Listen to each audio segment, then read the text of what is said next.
All those hopes you had, your daughter getting married, being a granddad, seeing your 9-year-old have a 16th birthday, an 18th birthday, they just disappear.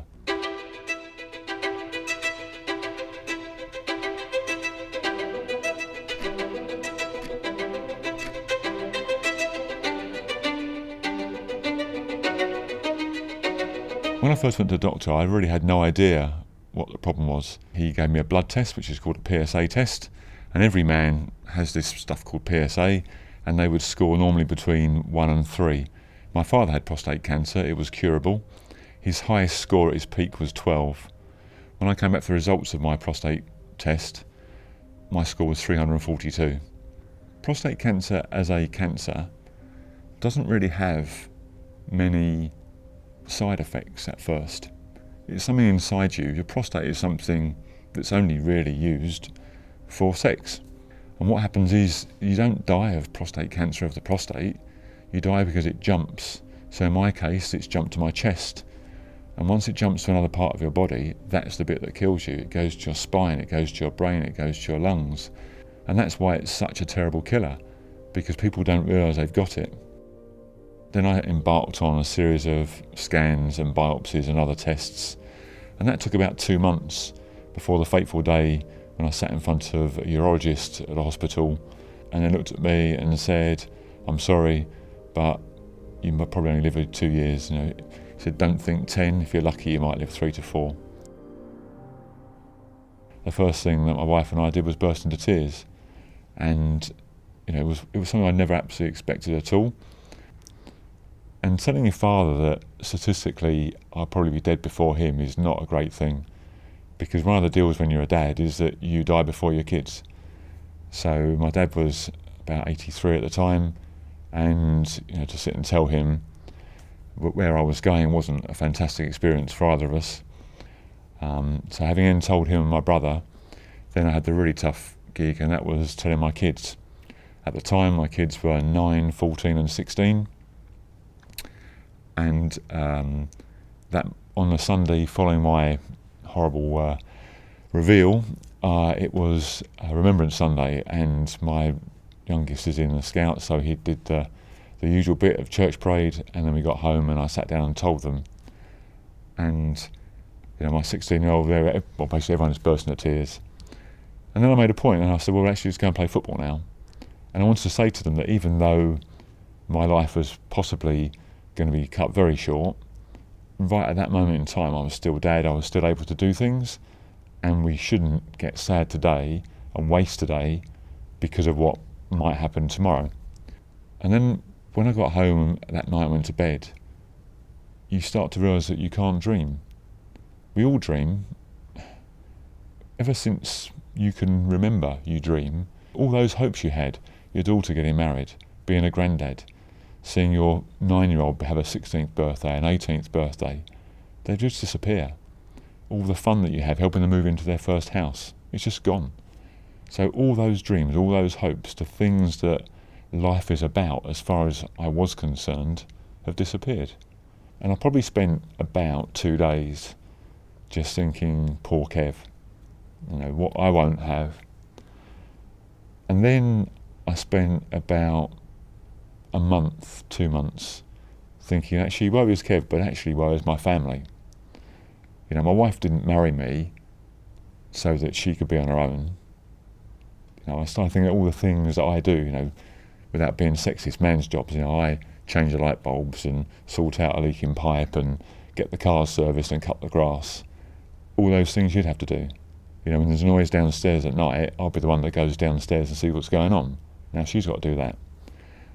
And so if you love someone, that's quite tough. And probably 4 days before chemotherapy started, I went for a run. And I remember running in tears because I remember thinking that this might be the last time I ever run. As far as I was concerned, I had a year of treatment ahead of me, of chemotherapy, radiotherapy and drugs. And then if the doctor was right and I was going to die in 2 years, then I had a year of dying. So if you think about it, although I had 2 years to live, really my life was already over. On the following Tuesday, it was my first chemotherapy session. Other people in there, it was their 5th or 6th or 10th, and they looked like death. No one was smiling. It's a pretty awful place. And I came home and I did what I thought people had to do after chemotherapy. And I shuffled out of the car, up my driveway, sat in a chair, my wife bought me dinner, ate that feeling miserable, went to bed. Chemotherapy is exactly what you think it is. You feel sick, your toenails crack, your tongue goes black, your hair falls out. Prostate cancer, the second you get it and start treatment, takes so much away. It takes away your dreams. It takes away things like sex. You can never have sex again. Think about that. I'm a virile man that likes sex like most people, and it never happens again. And that's quite a tough gig. You grow man boobs. You don't feel like a man anymore. It was that defining moment. I either give up at this moment in time, and that's the end of my life, and I do the bottle of Jack Daniels every night, or I get up and try and have a life still. And it was cold, it was January. I looked out the window and I said to my wife, I'm going for a run. I managed 3 miles. It was slow, it was horrible. I felt sick. I got back absolutely shattered, but elated. So I ran a bit more and I ran a bit further, but never ran too far from home. I always had a backpack now with a phone and clothes and food and contact details in case I passed out somewhere. And after about 4 weeks of chemotherapy, I went back and saw my doctor, and I explained to him I'd entered the Brighton Marathon the year before when I was healthy, and I wanted to run it. And he said, you can't run a marathon on chemotherapy. He said, no one runs a marathon on your chemotherapy. Just because no one has doesn't mean to say no one can. And he sort of laughed and said, well, if you can train for it, then you can do it. So I kept on running, and it was pretty grim, I have to say. I remember in absolute agony, feeling like I wanted to throw up the whole time. But I used to visualise what it was like crossing the finish line. And I just kept going. And so on week 13 of chemo, I put my foot on the start line of the Brighton Marathon with my friend Jim, who said he'd come and chaperone me. And we did it. And I ran the Brighton Marathon in 4 hours, 36 minutes, which was about 50 minutes slower than the previous year when I ran the Brighton Marathon, which was my best ever marathon time. I guess it goes to show what being a year older and chemotherapy does for you.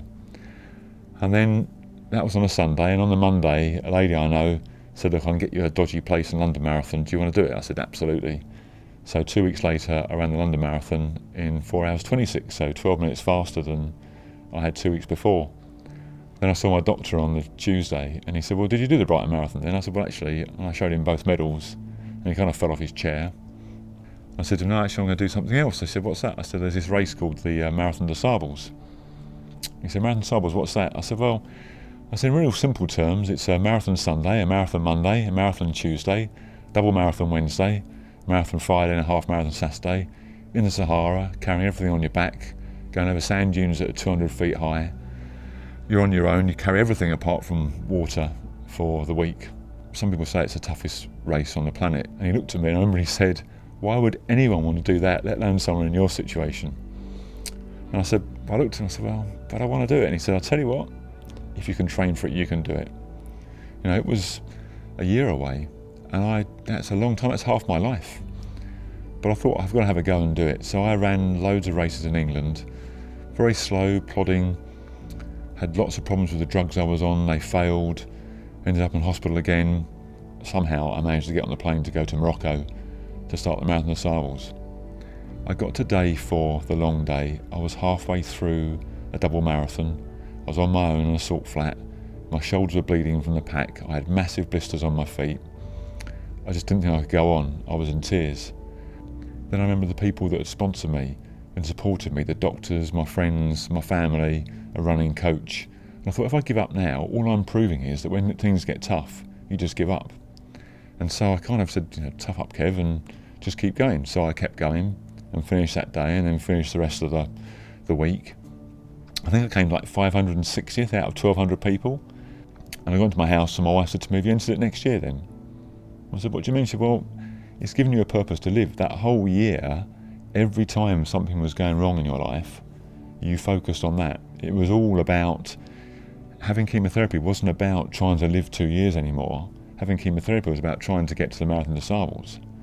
All the things you were doing, all the times you were ill, it was all about trying to get to that race.